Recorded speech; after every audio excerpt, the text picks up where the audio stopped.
What's up, everyone? We are going to build and prep a miniature before we prime it and paint it.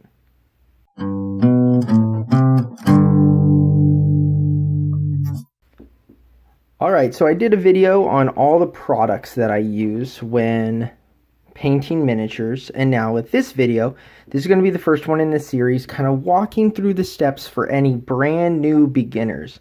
I'm hoping to, at the end of this, maybe get to like a medium level help for anyone that is like, oh, I've been painting for a year now and I'm wondering how to take it to the next step, and doing a video on that. And then maybe I can get some help from you all to teach me how to take it to the step after that and get to advanced, because I am not there yet. But I have Mad Eye Moody here. His body is in one piece, and this right here is called a sprue, this piece right there. And his arm and his cane is on another sprue right here. Now, the reason this is done is just because of the manufacturing process, and if you buy plastic miniatures, usually they're in a single piece, especially for game pieces. But a lot of times when you get resin or very high quality plastic, like my guy here from Wild West Exodus, he came in multiple pieces and I had to glue them together. So we also have his base. So this is the base that comes, and the point is that this piece here slides into there. So you see, this can be your first step. Now, I am not going to base my miniatures in here, so I'm just instructing you right now. What you could do, put some super glue right on here, slide this in here, put him down, and just wait. Hold him for a little while, and then he'll be glued and you'll be ready to go. Okay? I'm not going to do that because I'm basing my miniatures in custom bases, which you'll be seeing in my painting videos. So I made custom bases. This is the good guy base, the Hogwarts base. And then I made these bases for any of the villains, for the Death Eaters. So I have the cobblestone and the sandstone, and those are my two colors of bases. And I'll go into basing later on. I don't think basing at all is necessary for beginners. I think that you can just use this base and paint this base and try to make it look as good as possible. You're practicing, you're learning, don't worry about it. And the good thing is that in the future, if you ever get, much better and love painting, you can always just take him back off this base, change up the base, repaint the miniature, strip them, do whatever you want. It's fine. You can do that. So here we have a little bit of flash on the base itself. I'm just going to pop off there. But this is where your clippers come in. So no matter what, you're going to have to remove it from here. Now what you want to do is put the flat end up to the piece that you're keeping. And so we're going to be keeping this skull here. And sometimes you can actually cut it in multiple pieces, which is what I'm going to do here, to ensure that we don't get any splitting. Because if you're not gentle with it, and actually this one's just going to pop off. If you're not gentle with it, you can have a lot of problems. Now, I am going to remove him completely from this sprue, because again, I'm making a custom base.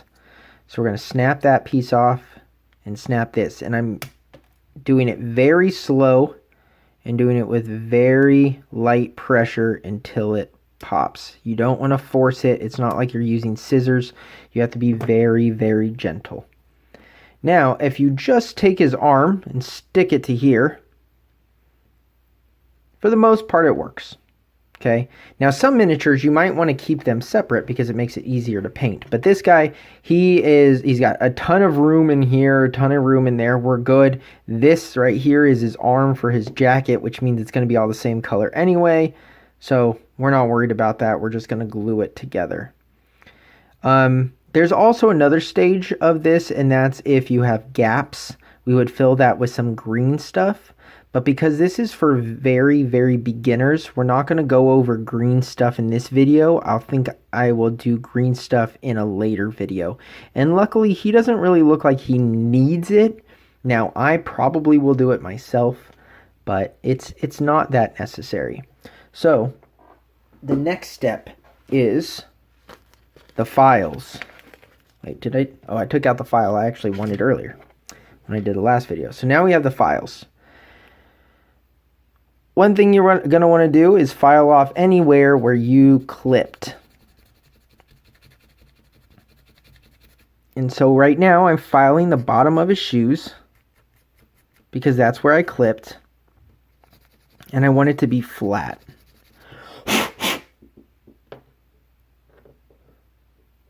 So he's not 100% balanced. Now here you can see, this is part of the molding process. You can see right there, this circle in the back of both of these. That actually needs to get filed just a little bit here to make him be able to stand properly. Because we don't want him to be leaning forward on the base. If he's leaning forward or back on the base, it'll be noticeable. So he still can't really stand, but that's okay. We'll deal with it. I'll probably file that down a little bit more. So now what we're going to do is look very closely at him and try to find any lines or flash. But he looks like he was actually sculpted really, really well.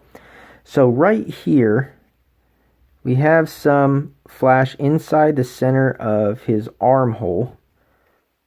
Got that out of there. And then right here. And all you're doing is...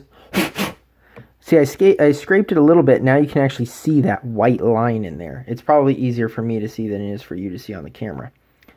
But that white line there. And now I'm just going over it a little bit more with the sanding from the file and getting rid of that line. Because when you paint, that will show up very strongly. And so now that is off. That's really it for that. Now here we do have some. On the top of this snake's head, you can see, or the top of the, it looks kind of like a snake, but the top of his staff head and the top of his arm right there, and then down his arm, there's a little line. You can see all that. So we're going to get rid of that real quick. And there is no perfect way to do this. It's just to be very gentle about it and go a little bit at a time. And remember, I'm working with resin here, not plastic. If I was working with plastic, what I would do, let me find it. What I would do if I was working with plastic is I would take this and scrape along that line like this. And it actually works just as well on resin as you saw there. So you do not have to buy these files if you don't want to. You don't have to buy anything if you don't want to. But as you can see here, scraping off that line, the line is now gone. Got a little bit here at the bottom. Take that off as well. And then what that leaves is the top of this head. And we will just really gently, and I'm actually putting very little pressure on here because this is very brittle and can break at any time.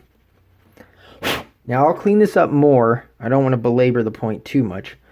But now we'll take our super glue.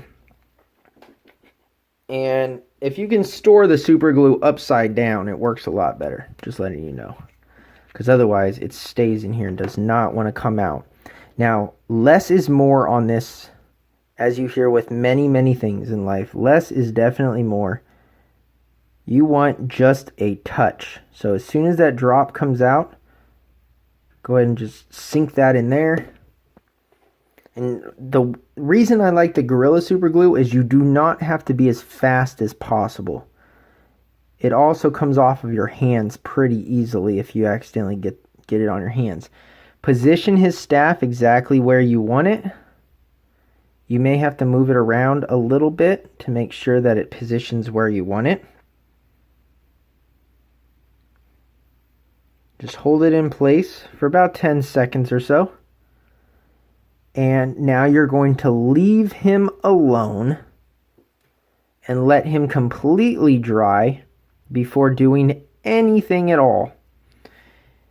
And we will come back in the next video and we will prime him up. And I think that that's probably a good way to do this. We will go step by step through the whole process of making Mad Eye Moody into a playable figure.